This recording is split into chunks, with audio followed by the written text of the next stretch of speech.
जय हिंद। नमस्कार फ्रेंड्स, ज्योति क्लासेस में आप सभी का एक बार फिर से स्वागत है। हेलो दोस्तों, कैसे हैं आप सभी? आई होप आप सभी बहुत ही अच्छे होंगे, स्वस्थ होंगे, अपनी स्टडी भी कंटिन्यू कर रहे होंगे। तो चलिए चलते हैं हमारी आज की मॉर्निंग की क्लास की तरफ। सभी को सुप्रभात, गुड मॉर्निंग। और देखते हैं आज का दिन क्या है कुछ खास। तो फ्रेंड्स, है आज 11 मार्च को हर साल विश्व प्लम्बिंग दिवस के रूप में मनाया जाता है। और यह दिन मनाने का मुख्य उद्देश्य है कि सार्वजनिक स्वास्थ्य की रक्षा, जल समाधानों को आगे बढ़ाना और आर्थिक समृद्धि को बढ़ावा देने में प्लम्बिंग की महत्वपूर्ण भूमिका को पहचानना। तो आई होप आज की हिस्ट्री आपको पता लग गई हो कि 11 मार्च को एवरी ईयर हम विश्व प्लम्बिंग दिवस के रूप में मनाते हैं। ये तो थी हमारी आज की हिस्ट्री। चलते हैं हमारी होम साइंस की क्लास की तरफ। जैसा कि आप सभी जानते हैं, हम कर रहे हैं होम साइंस की सीरीज, जिसमें हम क्लास 6 से 12 तक की पढ़ाई को कर रहे हैं, जो कि बहुत ही अच्छे से चल रही है। और आप सभी जानते हैं कि हमने जो अभी तक ये क्लास 6 से 12 की जो हमने सीरीज स्टार्ट की है, इसमें क्लास 6 से 8 तक की पढ़ाई हमारी कंप्लीट हो गई। हम पहुंच गए फ्रेंड्स क्लास 9 में। इट मीन्स हम कर रहे हैं क्लास 9 की पढ़ाई। तो आप सभी से रिक्वेस्ट है, अगर अभी तक आपने हमारे क्लास 6 से 8 तक की जितनी भी हमने पढ़ाई की है उनकी वीडियोस को नहीं देखा है, तो प्लेलिस्ट में जाके वहाँ से वीडियोस को वॉच आउट करके अपने कॉन्सेप्ट को क्लियर कर सकते हैं। क्योंकि हर एक टॉपिक को बहुत ही डिटेल में कराया गया है, और इसको डिटेल में कराने का हमारा एक ही उद्देश्य है कि एक बार आप अपने होम साइंस के सिलेबस को अच्छे से पढ़ डालिए, ताकि होम साइंस से रिलेटेड आपके कोई भी डाउट ना रह जाएं, जिसकी वजह से आप कभी भी कोई भी एग्ज़ाम निकलता है, आप किसी भी एग्ज़ाम को क्लियर करने के लिए अपने आप को प्रिपेयर्ड पाएँ। प्लीज़ चैनल पर अगर नए हैं तो चैनल को सब्सक्राइब कर लीजिए, इसी तरह से डिटेल में इंटरेस्टिंग वे से पढ़ाई करने के लिए। और हाँ, बेल आइकन को अवश्य प्रेस कीजिए, जिससे जब भी वीडियो अपलोड होती है आपके पास नोटिफिकेशन पहुँचे। और इस वीडियो को ज़्यादा से ज़्यादा अपने दोस्तों के साथ भी शेयर कीजिए, जिससे कि उनकी भी जो पढ़ाई क्या है होम साइंस की कंटिन्यू हो सके। तो चलिए चलते हैं हमारी आज की क्लास की तरफ। आज की क्लास में फ्रेंड्स हम करने वाले हैं हमारे कुछ क्वेश्चन आंसर्स की प्रैक्टिस, जो कि है हमारा चैप्टर 10 का। चैप्टर 10 हमने प्रीवियस क्लास में क्या पढ़ा था? चैप्टर 10 था हमारा कपड़ों के तंतु। उसमें हमने उनके प्रकार के बारे में जाने थे, एवं जीवन में कपड़ों का क्या प्रयोग है। तो ये हमारा चैप्टर था, चैप्टर 10, जो कि हमने कंप्लीट कर लिया है। आई होप उन वीडियोस को आपने देखा होगा। बहुत ही इंपॉर्टेंट है, टेक्सटाइल की एक अलग से ब्रांच आती है, मैंने बार बार वीडियो में बोला है। तो आपने अगर वो देख लिया होगा तो आपका कॉन्सेप्ट क्लियर हो गया होगा। नहीं देखा है तो आप प्ले लिस्ट में जाके उन वीडियोस को देख के देन आप क्वेश्चन आंसर की प्रैक्टिस कीजिए, तो आपको अच्छे से समझ में आएगा। चलिए, क्वेश्चन आंसर प्रैक्टिस करने से पहले आप ये ऊपर देख पा रहे होंगे, अध्याय एक नज़र के माध्यम से हम देख लेते हैं कि पूरे चैप्टर 10 में हमने क्या क्या पढ़ा है। तो फ्रेंड्स, चैप्टर 10 में हमने वस्त्र के बारे में जाना है, फिर प्राकृतिक और कृत्रिम तंतु के बारे में जाना है, फिर उसके बाद हमने कपास के तंतु देखे थे, जूट के तंतु देखे थे, ऊन देखा था, ऊन के बारे में जाना था, खनिज तंतु देखा था, रासायनिक विधि से निर्मित तंतु देखा था, कृत्रिम तंतु देखा था, डेकारान भी देखा था हमने, टेरिलीन, ये मतलब आरलान, कई सारे तंतु के बारे में हमने हमारा जो प्रीवियस क्लास था उसमें पढ़ा था। बहुत ही डिटेल में हमने इन सारे ही टॉपिक को समझा था। तो आई होप आपका एक बार रिवीजन हो गया होगा कि हमने प्रीवियस क्लास में क्या क्या पढ़ा था। मैं इसको बार बार नहीं पढ़ूंगी, क्योंकि ये वही है जो कि हमने अपने प्रीवियस क्लास के माध्यम से किया है। आपको डिटेल में जानना है तो आप वीडियो जा करके प्ले लिस्ट में वहाँ से वॉच करके अपने कॉन्सेप्ट को क्लियर कर सकते हैं। हमारा मेन है आज का क्वेश्चन आंसर्स की प्रैक्टिस। चलिए फटाफट करते हैं, देखते हैं। बहुविकल्पीय it means multiple choice question हम करेंगे। हमारा क्वेश्चन 1 कहता है, वस्त्र निर्माण की सबसे छोटी इकाई क्या है? तो ऑप्शन ए है प्राणी, ऑप्शन बी है वनस्पति, ऑप्शन सी है धागा, ऑप्शन डी है तंतु। तो फ्रेंड्स, वस्त्र निर्माण की सबसे छोटी इकाई क्या है? तंतु, इट मीन्स फाइबर। अब क्वेश्चन 2 देखते हैं क्या कहता है, निम्नलिखित में से कौन वनस्पति जन्य तंतु है? नायलॉन, नीलन, रेशम, रेयॉन या फिर रेयॉन। तो हमारा जो वनस्पति जन्य तंतु है वो कौन सा है? हमारा लिनन, it means option number B is right answer. Question 3 क्या कहता है, देखते हैं। निम्नलिखित में से कौन एक प्राकृतिक तंतु नहीं है? यानी कि जो ये सारे तंतु दे रखे हैं, इनमें से कौन सा ऐसा तंतु है जो हमारा प्राकृतिक तंतु नहीं है? ऑप्शन ए कहता है रेशम, ऑप्शन बी कहता है हेम्प, ऑप्शन सी कहता है डेकारान, ऑप्शन डी कहता है जूट। तो फ्रेंड्स, हमारा आंसर सी क्या हो जाएगा? डेकारान। यानी कि डेकारान एक ऐसा फाइबर है जो कि प्राकृतिक जन्य नहीं है। अब क्वेश्चन 4 में देखते हैं क्या है। एसबे स्टॉक है एक, यानी कि जो एसबे स्टॉक के बारे में हमने पढ़ा था ना, एसबे स्टॉक को डिटेल में जाना था। एसबे स्टॉक क्या है? एक धात्विक तंतु है, कृत्रिम तंतु है, प्राणीजन्य तंतु है या फिर अधात्विक तंतु है? फ्रेंड्स, एसबे स्टॉक से क्या है? अधात्विक तंतु है, यानी कि नॉन मेटेलिकल क्या है, ये फाइबर है। अब क्वेश्चन नंबर 5 देखते हैं क्या कहता है। निम्नलिखित में से कौन रासायनिक विधि द्वारा निर्मित तंतु नहीं है? Option A Dacron, option B nylon, option C Orlon और ऑप्शन डी रेयॉन। तो फ्रेंड्स, इन सारों में से रासायनिक विधि द्वारा निर्मित तंतु कौन सा नहीं है? तो ऑप्शन डी हमारा क्या होगा? रेयॉन। इट मीन्स हमारा रेयॉन जो है वो रासायनिक विधि द्वारा निर्मित तंतु नहीं है। क्वेश्चन 6 देखते हैं। नायलॉन किस प्रकार का तंतु है? ऑप्शन ए वनस्पतिजन्य, ऑप्शन बी प्राणीजन्य, ऑप्शन सी खनिज स्रोतों से प्राप्त और ऑप्शन डी रासायनिक विधि से निर्मित। फ्रेंड्स, नायलॉन जो हमारा तंतु है वो क्या है? रासायनिक विधि से निर्मित तंतु है। क्वेश्चन नंबर 6 का आंसर क्या हो जाएगा? D. D is the right answer. अब क्वेश्चन 7 में देखते हैं। ऊन के तंतु कहाँ से प्राप्त किए जाते हैं, यानी कि जो ऊन के जो ऊल के जो फाइबर हैं वो कहाँ से मिलते हैं?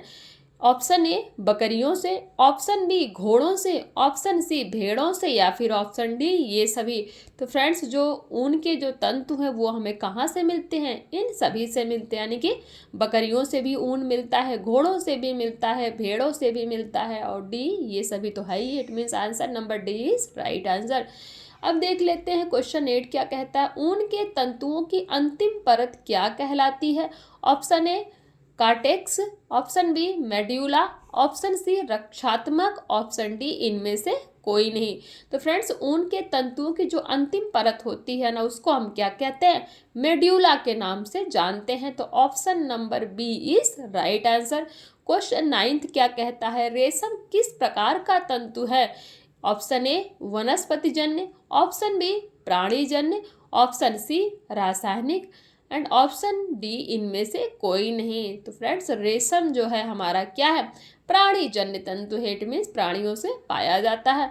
क्वेश्चन 10 में देखते हैं। सहतूत के वृक्ष से हमें क्या प्राप्त होता है, यानी कि जो सहतूत का जो वृक्ष होता है उससे हमें क्या प्राप्त होता है? ऑप्शन ए वानस्पतिक तंतु, ऑप्शन बी कृत्रिम तंतु, ऑप्शन सी प्राणीजन्य तंतु और ऑप्शन डी ये सभी। तो फ्रेंड्स, सहतूत के वृक्ष से हमें प्राणीजन्य तंतु प्राप्त होते हैं। क्वेश्चन 11 कुप्रामोनियम तथा बिस्केस विधि द्वारा निर्मित रेयॉन में पाई जाती है। ध्यान से सुनिएगा, इंपॉर्टेंट है। कुप्रामोनियम तथा बिस्केस विधि द्वारा निर्मित रेयॉन में क्या पाया जाता है? ऑप्शन ए अधिक अवशोषकता, ऑप्शन बी कम अवशोषकता, ऑप्शन सी न्यून प्रत्यास्थता और ऑप्शन डी इनमें से कोई नहीं। तो फ्रेंड्स, कुप्रामोनियम तथा बिस्केस विधि द्वारा निर्मित रेयॉन में अधिक अवशोषकता पाई जाती है। तो ऑप्शन नंबर ए इस क्या हो जाएगा? हमारा राइट आंसर हो जाएगा। ये तो था हमारा मल्टीपल चॉइस क्वेश्चन। अब फटाफट शॉर्ट टाइप्स आंसर क्वेश्चन हम देख लेते हैं। क्वेश्चन 1 कहता है तंतु किसे कहा जाता है? तो वस्त्र निर्माण में प्रयोग की जाने वाली सामग्री की सबसे छोटी इकाई को ही तंतु कहा जाता है। क्वेश्चन 2 तंतु तथा धागों में क्या अंतर, यानी कि जो हमारा फाइबर होता है और थ्रेड होता है इनमें क्या अंतर है? तंतु वस्त्र निर्माण की सबसे छोटी एवं स्वतंत्र इकाई है। अनेकों तंतुओं को मिलाकर एक विशेष विधि द्वारा धागा तैयार किया जाता है तथा इन्हीं धागों को मिलाकर बुनाई विधि द्वारा वस्त्र तैयार किया जाता है। क्वेश्चन 3 वस्त्रोपयोगी तंतुओं को कितने भागों में बांटा जाता है? तो वस्त्रोपयोगी तंतुओं को मुख्यतः 2 भागों में बांटा जाता है। कौन कौन से? प्राकृतिक तंतु तथा कृत्रिम तंतु। क्वेश्चन 4 तने से प्राप्त होने वाले प्रमुख वनस्पतिजन्य तंतु कौन कौन से हैं? तो आंसर होगा जूट, लिनन एवं हेम्प। क्वेश्चन 5 कहता है 2 प्राणीजन्य तंतुओं के नाम लिखिए। तो ऊन के तंतु तथा रेशम के तंतु, ये जो दोनों तंतु हैं ये क्या है? दोनों प्राणीजन्य तंतु हैं। क्वेश्चन 6 क्या कहता है कृत्रिम तंतुओं से निर्मित मुख्यतः 2 प्रकार के वस्त्रों का नाम बताइए। नायलॉन एवं डेकोरॉन क्या है? कृत्रिम तंतुओं से निर्मित 2 प्रकार के वस्त्र हैं। क्वेश्चन 7 कहता है कपास के तंतुओं में मुख्यतः किस तत्व की प्रधानता होती है, यानी कि कपास के तंतुओं में मुख्यतः कौन सा तत्व पाया जाता है? तो कपास के तंतुओं में मुख्यतः सेल्यूलोज की प्रधानता होती है। क्वेश्चन 9 देखते हैं, वस्त्रोपयोगी वनस्पति जन्य तंतुओं में सबसे कम लंबाई किस तंतु की होती है? तो आंसर होगा कपास के तंतु की लंबाई अन्य सभी वस्त्रोपयोगी वनस्पति तंतु की तुलना में सबसे कम होती है। क्वेश्चन नंबर 9 देखते हैं, तौलिया हमेशा सूती कपड़े के क्यों बनाए जाते हैं? आपका आंसर हो जाएगा कपास के तंतु में अवशोषकता का गुण होने के कारण तौलिया हमेशा सूती कपड़ों से ही बनाए जाते हैं। क्वेश्चन 10 देखते हैं, लिनन के तंतुओं पर अम्ल का क्या प्रभाव पड़ता है? लिनन के तंतुओं पर अम्ल का प्रतिकूल प्रभाव पड़ता है। सांद्र अम्ल संपर्क में आते ही लिनन के तंतु झुलसकर नष्ट हो जाते हैं। क्वेश्चन 11 देखते हैं, ऊन के तंतु सामान्यतः प्राणियों के किस अंग से प्राप्त होते हैं? तो ऊन के तंतु मुख्यतः पशुओं के बालों से प्राप्त होते हैं। क्वेश्चन 12, भेड़ों से मुख्यतः किस प्रकार के तंतु प्राप्त किए जाते हैं? तो आंसर हो जाएगा भेड़ों से मुख्यतः ऊन के तंतु प्राप्त किए जाते हैं। क्वेश्चन 13, ऊन के तंतु में मुख्य रूप से कौन सा तत्व पाया जाता है? तो आंसर हो जाएगा ऊन के तंतु में मुख्यतः प्रोटीन पाया जाता है। क्वेश्चन 14 क्या कहता है देखते हैं, हम रेशम की शुद्धता को कैसे पहचानेंगे? आंसर होगा रेशम की शुद्धता निम्न प्रकार से पहचान सकते हैं। रेशम के कपड़े पानी में धोने से ना तो फैलते हैं और ना ही सिकुड़ते हैं। रेशम के तंतुओं को अगर जलाया जाए तो उसमें बालों के जलने के समान गंध आती है तथा जलने के पश्चात ये काली गोली के समान क्या हो जाते बन जाती है। क्वेश्चन 15 देखते हैं, किसी विधि द्वारा निर्मित रेयान में उच्च प्रत्यास्थता पाई जाती है? तो आंसर होगा सेल्यूलोज एसीटेट विधि द्वारा निर्मित रेयान में उच्च प्रत्यास्थता पाई जाती है। क्वेश्चन 16, नायलॉन के लवण किस प्रकार प्राप्त किए जाते हैं? तो आपका आंसर हो जाएगा हेक्सेन, मैथिलीन, डाईएमीन एवं एडिपिक एसिड के संयोग से नायलॉन के लवण प्राप्त किए जाते हैं। क्वेश्चन 17, डेकोरान के प्रारंभ में किस नाम से जाना जाता है? यानी कि जो डेकोरान है उसको प्रारंभ में किस नाम से जाना जाता था? तो आंसर क्या होगा, डेकोरान को प्रारंभ में टेरिलीन के नाम से जाना जाता था। तो ये हो गया फ्रेंड्स हमारा क्या अति लघु उत्तरीय प्रश्न। फटाफट लघु उत्तरीय प्रश्न देख लेते हैं। इसमें क्वेश्चन 1 कहता है, वस्त्र निर्माण के लिए किन किन स्रोतों से तंतु प्राप्त होते हैं? तो नंबर 1 है प्राकृतिक जन्य अथवा प्राकृतिक तंतु। वस्त्र निर्माण के लिए जो तंतु प्रकृति से प्राप्त होते हैं उन्हें प्राकृतिक तंतु कहते हैं। प्राकृतिक तंतु को पुनः 3 उपवर्गों में विभाजित किया गया, हमने पढ़ा था।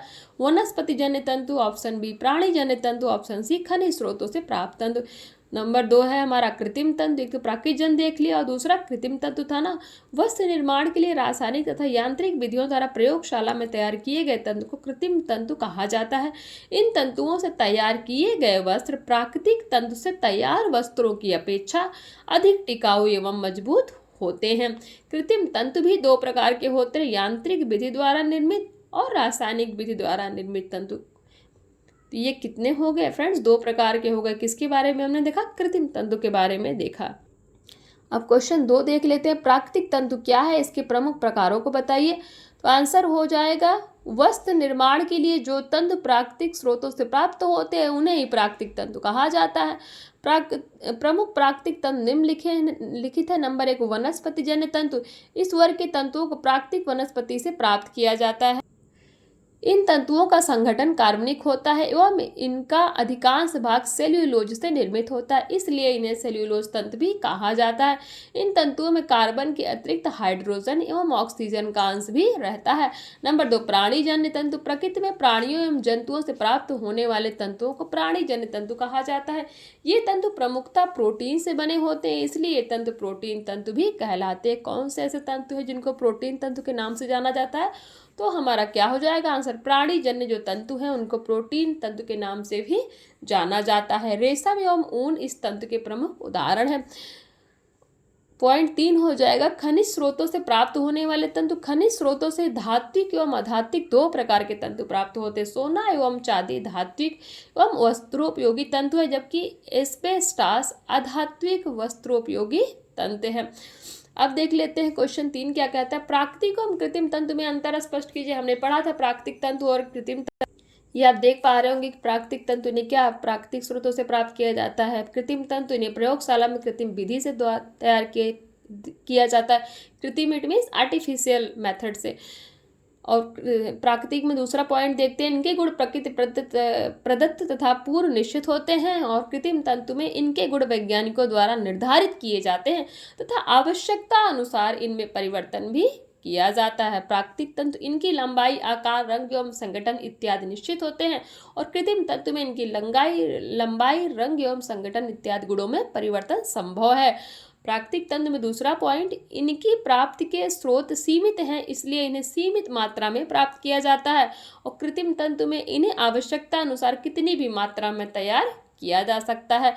लास्ट पॉइंट है, इनमें इनसे बने वस्त्र अपेक्षाकृत कम टिकाऊ होते हैं। कि इनसे प्राकृतिक तंतु से बने वस्त्र क्या होते हैं? कम टिकाऊ, यानी कि कम मजबूत होते हैं। कृत्रिम तंतु में देखते हैं, इनसे बने वस्त्र प्राकृतिक तंतुओं से बने वस्त्रों से अधिक मजबूत एवं टिकाऊ होते हैं। तो ये तो हमने प्राकृतिक तंतु और कृत्रिम तंतु में अंतर देख लिया। आई होप आपको क्लियर हो गया होगा। पढ़ तो हमने पूरा वैसे ही लिया है, बट फिर भी क्वेश्चन आंसर्स के माध्यम से भी इसको कर लेते हैं। अब हमारा क्वेश्चन 4 कहता है, लिनन के तंतु की किन्हीं 4 रासायनिक विशेषताओं को लिखिए। तो हमने पढ़ा था ना, अम्ल का प्रभाव, क्षार का प्रभाव, फिर हमने पढ़ा था विरंजकों का प्रभाव, और पॉइंट 4 में देखा था पसीने का प्रभाव। किसके बारे में? लिनन के तंतु के बारे में। तो ये आप देख लीजिए, इसका स्क्रीनशॉट ले सकते हैं। क्वेश्चन 5 कहता है, जूट के तंतु एवं हेम के तंतु में अंतर स्पष्ट कीजिए। अभी हमने किसके बारे में पढ़ा? प्राकृतिक तंतु एवं कृत्रिम तंतु के अंतर के बारे में देखा। अब जूट के तंतु एवं हेम तंतु के अंतर के बारे में क्या कहते हैं, फटाफट देख लेते हैं। जूट के तंतु जूट के पौधों से प्राप्त किए जाते हैं। इस पौधों की लंबाई 5 से 12 फीट तक होती है। किस पौधे की लंबाई 5 से 12 फीट तक होती है? तो जूट के पौधे की। जूट के तने को काटकर पानी में गलाया जाता है तथा इसे पीटकर इसके तंतु प्राप्त किए जाते हैं। इसके तंतुओं का प्रयोग वस्त्र निर्माण में नहीं किया जाता, आपको पता होना चाहिए। जो जूट का जो फाइबर है उससे वस्त्र नहीं बनाया जाता। इसके तंतुओं से बैग, रस्सी, बोरे, गलीचे एवं दरियां बनाई जाती हैं। ये तो आपने जूट के बारे में जान लिया। हेम्प के तंतु देखते हैं, ये एक विशेष प्रकार के पौधों से प्राप्त किए जाते हैं।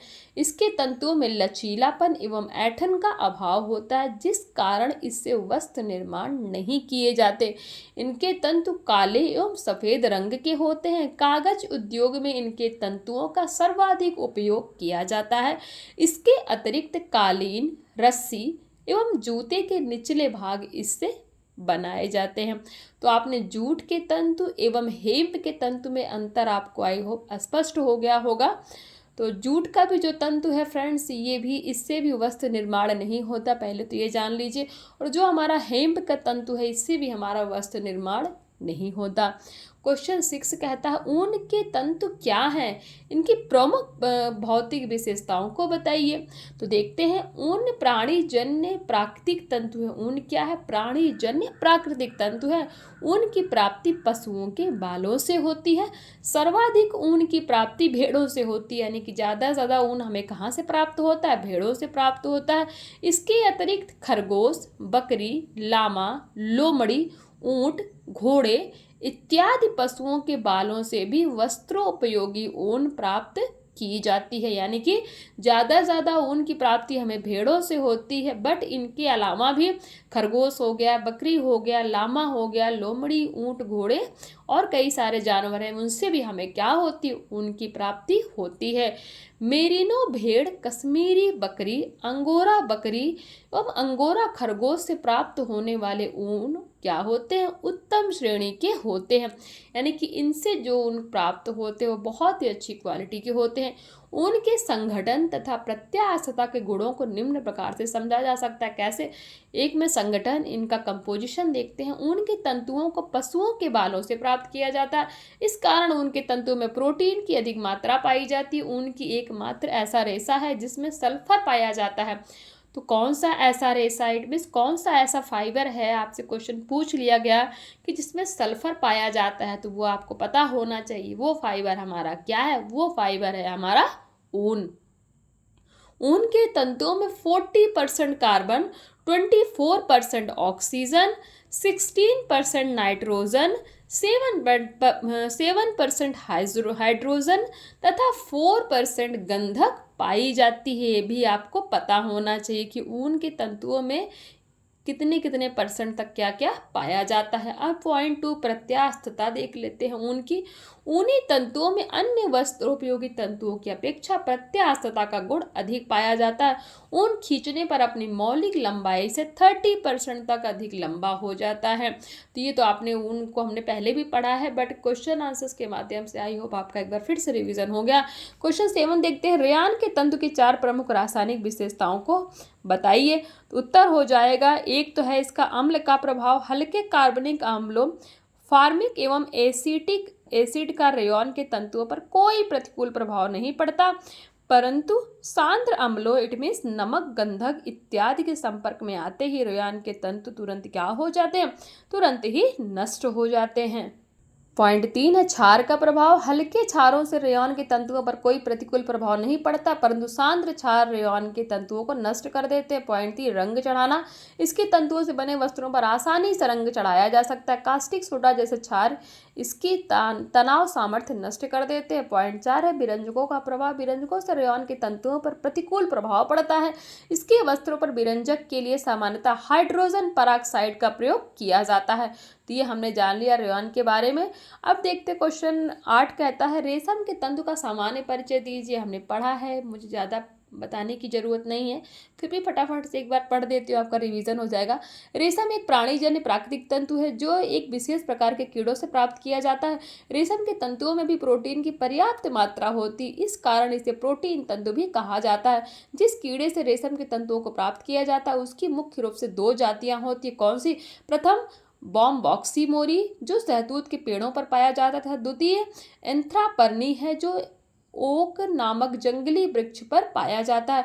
सहतूत के वृक्ष पर पाए जाने वाले कीड़ों से उत्तम प्रकार के रेशम के तंतु प्राप्त होते हैं। रेशम के कीड़े सहतूत की पत्तियों पर पाले जाते हैं। रेशम का कीड़ा जब प्यूपा की अवस्था में होता है तब उसके शरीर की ग्रंथियों से एक लसदार पदार्थ निकलता है जो वायु के संपर्क में आते ही सूखने लगता है एवं महीन तार का रूप ले लेता है। इससे प्यूपा के चारों ओर एक खोल सी बन जाती है जिससे कोकून कहा जाता है। जो खोल बन जाती है प्यूपा के चारों ओर उसे क्या कहा जाता है? कोकून कहा जाता है। पता होना चाहिए, इंपॉर्टेंट है, आप इसको स्टॉक मार्क कर लीजिए, क्वेश्चन पूछा जा सकता है कि प्यूपा के तरफ जो चारों तरफ जो खोल बन जाता है उसको आप किस नाम से जानते हैं? तो उसको हम कोकून के नाम से जानते हैं। कीड़ों को इसी अवस्था में मारकर तथा विभिन्न प्रक्रिया कर रेशम के तंतु प्राप्त किए जाते हैं। तो आई होप एक बार आपका रिवीजन हो गया होगा। एक्रिलॉन क्या है, इसकी प्रमुख भौतिक विशेषता को समझाइए। एक्रिलॉन के तंतुओं का निर्माण रासायनिक विधि के अंतर्गत विभिन्न जटिल रासायनिक प्रक्रियाओं द्वारा होता है। इसके निर्माण की प्रक्रिया के प्रारंभ में अमोनिया एवं कुछ प्राकृतिक गैसों को मिलाकर एक जटिल मिश्रण तैयार किया जाता है। इसके पश्चात एसीटिलीन से मिश्रण की रासायनिक प्रक्रिया कराई जाती है। इस प्रक्रिया के फलस्वरूप एक्रिलोनिट्रिक प्राप्त होता है। पुनः एक्रिलोनिट्रिक के घोल को एक्रिलॉन के तंतु निर्माण के लिए प्रयोग किया जाता है। स्पिनेरेट के माध्यम से ही एक्रिलॉन के तंतु तैयार किए जाते हैं। एक्रिलॉन के तंतुओं से निर्मित वस्त्रों की भौतिक विशेषताएं निम्नलिखित है। नंबर 1 है मजबूती। इसके तंतु अधिक मजबूत नहीं होते। किसके? एक्रिलॉन से निर्मित तंतु जो होते हैं वो क्या होते हैं? वो अधिक मजबूत नहीं होते। नंबर 2 ताप की संवाहकता। इसके तंतुओं में ताप संवाहकता का अभाव रहता है, अतः इससे निर्मित वस्त्र ठंडी जलवायु में ही धारण किए जा सकते हैं। नंबर 3 प्रत्यास्थता। इसमें प्रत्यास्थता का गुण पाया जाता है, इसीलिए एक्रिलॉन से निर्मित वस्त्रों में ना तो सिलवटें पड़ती है और ना ही सिकन पड़ती है। पॉइंट 4 है अवशोषकता। इनके तंतुओं में नमी के प्रति अवशोषकता के गुण का प्रायः अभाव होता है। तो ये हमने किसके बारे में जाना? एक्रिलॉन के बारे में जाना और इसकी प्रमुख भौतिक विशेषताओं के बारे में भी जान लिया। चलते हैं हमारे नेक्स्ट क्वेश्चन पे जो कि है हमारा क्वेश्चन नंबर 10। क्या कहता है देख लेते हैं। डेकोरॉन की भौतिक विशेषताओं को बताइए। अभी किसकी हमने भौतिक विशेषताएं देखी? एक्रिलॉन की देखी, अब डेकोरॉन की देखते हैं। नंबर 1 में देखते हैं मजबूती। डेकोरॉन के तंतुओं द्वारा निर्मित वस्त्र अत्यधिक टिकाऊ एवं मजबूत होते हैं, अतः यह ना तो घिसते हैं और ना ही फटते हैं। पॉइंट 2 संवाहकता। इसका देख लेते हैं कैसा है। डेकोरॉन के तंतुओं में उच्च ताप संवाहकता का गुण पाया जाता है, अतः डेकोरॉन से निर्मित वस्त्रों को गर्मियों में भी धारण किया जा सकता है। पॉइंट 3 अवशोषकता का गुण। इसके तंतुओं में अवशोषकता के गुण का अभाव होता है, इसलिए इससे निर्मित वस्त्रों को धोना एवं सुखाना आसान होता है। पॉइंट 4, प्रत्यास्थता तथा प्रतिस्कंदता का देख लेते हैं, क्या है इसका। डेकारान के तंतुओं में प्रत्यास्थता तथा प्रतिस्कंदता का गुण विद्यमान होता है। इस कारण डेकारान से निर्मित वस्तुओं में सिकंद तथा सिलवटें नहीं पड़ती। तो ये हमने किसके बारे में जाना, डेकारान की भौतिक विशेषताओं के बारे में भी जान लिया। क्वेश्चन 11 देखते हैं। ओरालान की निर्माण विधि बताते हुए इस पर अम्ल तथा क्षार के प्रभाव को स्पष्ट कीजिए। तो फ्रेंड्स क्वेश्चन बहुत बड़ा हो जाएगा, वीडियो काफ़ी बड़ी हो जाएगी। तो हमने पढ़ा तो है पहले भी इसको, बट आप चाहें तो इसका स्क्रीनशॉट ले लें, क्योंकि बहुत बड़ी वीडियो खिंच जाएगी। मैं नहीं चाहती क्वेश्चन आंसर्स की वीडियो इतनी बड़ी हो, लेकिन हाँ पढ़ दूंगी तो एक बार आपका रिवीजन हो जाएगा। चलिए पढ़ ही देते हैं। ओरालान की निर्माण विधि बताते हुए इस पर अम्ल तथा क्षार को प्रभाव को स्पष्ट कीजिए। ओरालान के तंतु का निर्माण जटिल रासायनिक प्रक्रियाओं के माध्यम से प्रयोगशाला में किया जाता है। इसकी निर्माण प्रक्रिया में हाइड्रोक्लोरिक अम्ल की एथिलीन के साथ क्रिया कराई जाती है, जिसके फलस्वरूप क्लोरोहाइड्रोन प्राप्त होता है। प्राप्त क्लोरोहाइड्रोन की पुनः सोडियम हाइड्रोक्साइड के साथ क्रिया कराई जाती है। परिणाम स्वरूप एथिलीन ऑक्साइड प्राप्त होता है, जो सूख कर क्या हो जाता है, एल्कीलोन नाइट्रीन बन जाता है। क्या बन जाता है, एल्कीलोनाइट्रीन बन जाता है। इस एल्कीलोनाइट्रीन को किसी उत्तम विलायक के माध्यम से गाढ़ा बनाकर यांत्रिक विधि से स्पिनेरेट के बारीक छिद्रों से गुजारकर ओरालान के तंतु प्राप्त किए जाते हैं। ओरालान के तंतुओं पर अम्ल तथा क्षार के प्रभाव को निम्न प्रकार से समझाया जा सकता है। किस तरह, पॉइंट 1 में देख लेते। अम्ल का क्या प्रभाव है ओरालान के निर्माण में। ओरालान के तंतुओं तथा इसके निर्मित वस्त्रों पर अम्ल का कोई प्रतिकूल प्रभाव नहीं पड़ता। क्षार का ओरालान से निर्मित वस्त्र पर क्षार का भी कोई प्रभाव नहीं पड़ता। तो ये हो गया हमारा किसके बारे में, ओरालान की निर्माण विधि और उसका अम्ल तथा क्षार पे इसका क्या प्रभाव है वो हमने देख लिया।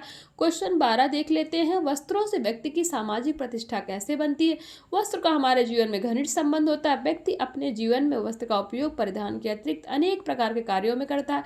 इस प्रकार व्यक्ति के जीवन के सभी क्षेत्रों में वस्त्रों का उपयोग होता है। व्यक्ति की सामाजिक प्रतिष्ठा के निर्धारण में वस्त्रों की महत्वपूर्ण भूमिका होती है।